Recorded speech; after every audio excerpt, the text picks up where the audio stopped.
ఈ మధ్య మీరు కూడా చూసే ఉంటారు, ఓ సినిమా ఫంక్షన్లో అల్లు అర్జున్ బాలకృష్ణ కూడా మీటింగ్ అటెండ్ అయింది. అల్లు అర్జున్ కూడా జై తెలంగాణ అన్నాడు ఉపన్యాసం అయినాక. అన్నాడా? బాలకృష్ణ కూడా జై తెలంగాణ అన్నాడా?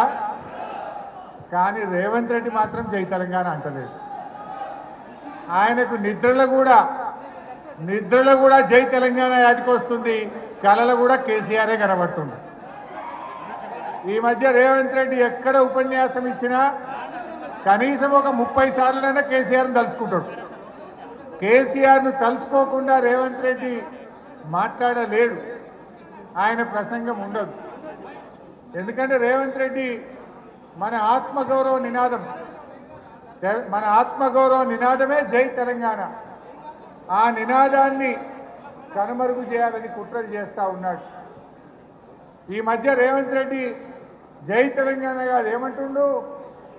జై ఢిల్లీ, జై సోనియా గాంధీ, తప్పితే జై మోడీ అంటుండు. బడే బై చోటే బై.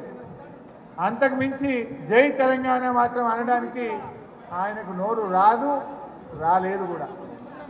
ఎందుకంటే ఆనాడు తెలంగాణ ఉద్యమంలో మీ అందరికీ తెలుసు, ఇంట్లో కొంతమంది పాత ఉద్యమకారులు ఉన్నారు, కొత్త తరం విద్యార్థి నాయకులు ఉన్నారు.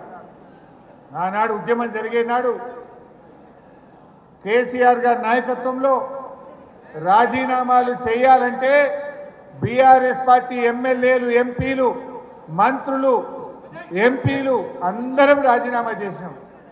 రాజీనామా చేయకుండా పారిపోయిన వాడు ఎవడన్నా ఉన్నాడంటే అది రేవంత్ రెడ్డి, కిషన్ రెడ్డి. కేంద్ర మంత్రి కిషన్ రెడ్డి రాజీనామా చేయలేదు, ఈనాటి ముఖ్యమంత్రి రేవంత్ రెడ్డి రాజీనామా చేయలేదు. జిరాక్స్ కాగితం ఇచ్చాడు రేవంత్ రెడ్డి. రాజీనామా చేయాలని ప్రజలందరూ తిరగబెడితే ఇచ్చినట్టే ఇచ్చిండు, కానీ జిరాక్స్ కాగితం ఇచ్చిండు స్పీకర్. ఒరిజినల్ ఇస్తే ఏడ యాక్సెప్ట్ చేస్తాడో, ఎక్కడ మళ్ళా ఎలక్షన్ పోవాలనో అని జిరాక్స్ కాగితం ఇచ్చిన వ్యక్తి రేవంత్ రెడ్డి గారు. అంటే ఆనాడు ఉద్యమ కాలంలో ఉద్యమకారుల మీద తుపాకులు ఎక్కుపెట్టి రైఫిల్ రెడ్డిగా పేరొందినాడు. ఇవాళ రేవంత్ రెడ్డి ఎన్ని నాటకాలు ఆడినా చరిత్రలో మాత్రం ఆయన తెలంగాణ ద్రోహిగానే మిగిలిపోతాడు.